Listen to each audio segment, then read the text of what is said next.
Desde a criação do Fundo Nacional em 1913, várias guerras pequenas e grandes começaram. As três maiores foram as Primeiras e Segunda Guerras Mundiais e a Guerra do Vietnã. Primeira Guerra Mundial. Em 1914, guerras começaram centradas na Inglaterra e na Alemanha. O povo americano não queria nada com essa guerra. Por isso, o presidente na época, Woodrow Wilson, declarou neutralidade. No entanto, por baixo dos panos, ele e sua administração na época buscavam uma desculpa qualquer para tomar parte na guerra. Observações feitas pelo secretário de Estado William Jennings dizia que os maiores bancários estavam muito interessados na Guerra Mundial pela oportunidade que oferecia de obter enormes lucros. É importante entender que a coisa mais lucrativa que pode acontecer para banqueiros internacionais é a guerra, já que força os países a tomar ainda mais empréstimo do Fundo Nacional com juros. O assessor principal e mentor Woodrow Wilson, o coronel Edward House, um homem com íntimas ligações aos banqueiros internacionais que queriam entrar na guerra. Em um documento contendo conversa entre ele e o principal assessor de Wilson, C. Edward Grey, secretário de Exterior na Inglaterra, sobre como envolver os Estados Unidos na guerra, Grey disse: o que os americanos pensarão se alemães afundassem um transatlântico contendo passageiros americanos? House responde: eu acho que uma onda de indignação varreria os Estados Unidos, e isso por si só já seria o suficiente para levar-nos à guerra. Então, em 7 de maio de 1915, seguindo as sugestões do Sr. Edward Grey, um navio chamado Lusitânia foi levado ao território marítimo alemão, onde eram mantidos navios militares alemães. Submarinos alemães lançaram torpedos no Lusitânia. A explosão da munição matou 1.200 pessoas. Para entender melhor a natureza dessa armação, a embaixada alemã pôs avisos no New York Times que alertavam a população para não embarcar no Lusitânia por haver risco de ataque, já que seu destino era a Inglaterra, passando pela zona de guerra. Em resposta, como era antecipado, o fundamento do Lusitânia causou uma onda de ódio na população americana, e os Estados Unidos entraram na guerra logo após. A Primeira Guerra Mundial levou consigo 323 mil vidas americanas. J.D. Rockefeller, Illuminati, lucrou 200 milhões de dólares, grande parte dos quais foi tomada com altas taxas de juros emprestados do Fundo Nacional. Esses juros aumentavam ainda mais o lucro dos banqueiros. Segunda Guerra Mundial. Em 7 de dezembro de 1941, o Japão atacou a frota americana em Pearl Harbor, e isso causou a entrada dos Estados Unidos da América naquela guerra. O presidente Franklin Roosevelt declarou que o ataque foi um dia que será lembrado para sempre como infame. Um dia infame de fato, mas não por causa do ataque surpresa a Pearl Harbor. Não apenas havia conhecimento prévio do ataque a Pearl Harbor, como também foi intencionalmente provocado. Roosevelt, que era Illuminati, e sua família composta de banqueiros de Nova York desde o século XVIII, era muito generoso aos interesses dos banqueiros internacionais, e o interesse era entrar na guerra.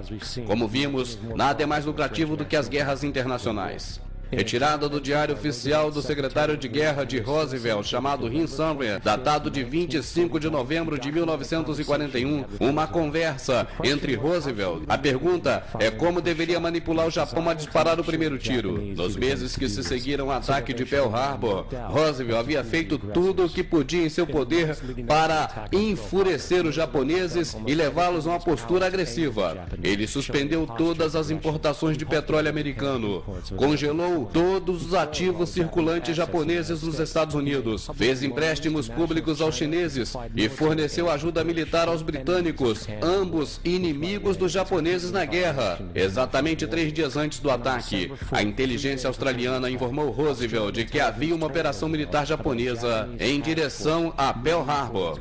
Roosevelt simplesmente ignorou. Então, como já era esperado, o Japão atacou Pearl Harbor, matando 2.400 soldados.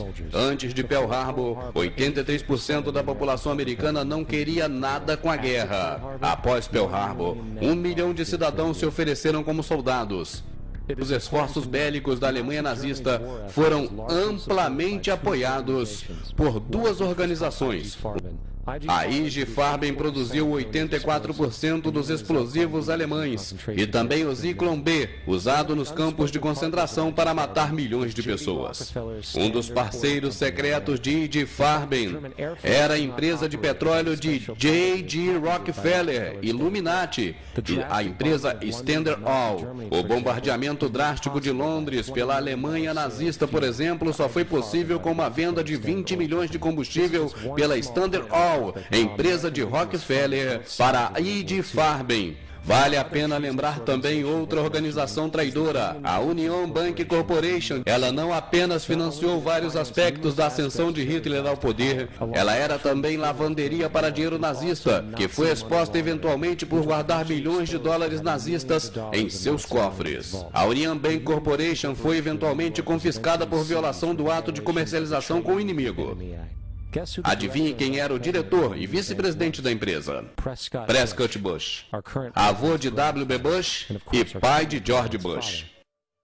Tenha em mente, além disso, considerar a moral e a posição política que desempenha a família Bush nos Estados Unidos. Vietnã.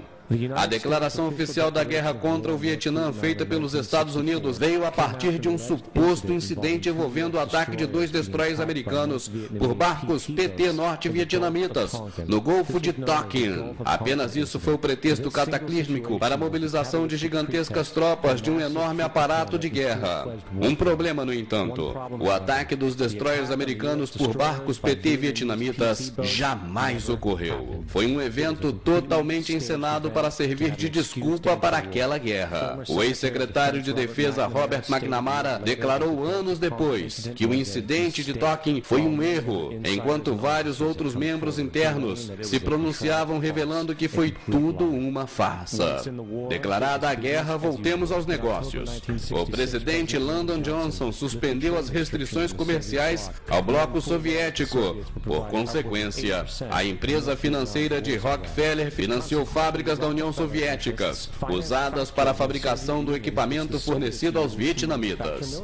No entanto, o financiamento de ambos os lados deste conflito é apenas um lado da moeda. Em 1985, as regras de ação na Guerra do Vietnã foram classificadas como segredo. Declarava o que era e que não era permitido fazer às tropas americanas. Incluía absurdos como o sistema antiaéreo de mísseis vietnamita não poderia ser bombardeado até que esteja em total operação. Alvos estratégicos críticos só poderiam ser atacados com a devida autorização feita por militares da alta patente. Fora a imposição dessas absurdas limitações, os vietnamitas foram informados sobre essas restrições e, portanto, poderiam basear estratégias inteiras nas limitações das tropas americanas. Foi por isso que a guerra durou tanto tempo. E a conclusão é essa: os Estados Unidos nunca quis ganhar a guerra do Vietnã, apenas mantê-la viva. Essa guerra, por lucros, resultou na morte de 58 mil americanos e 3 milhões de vietnamitas.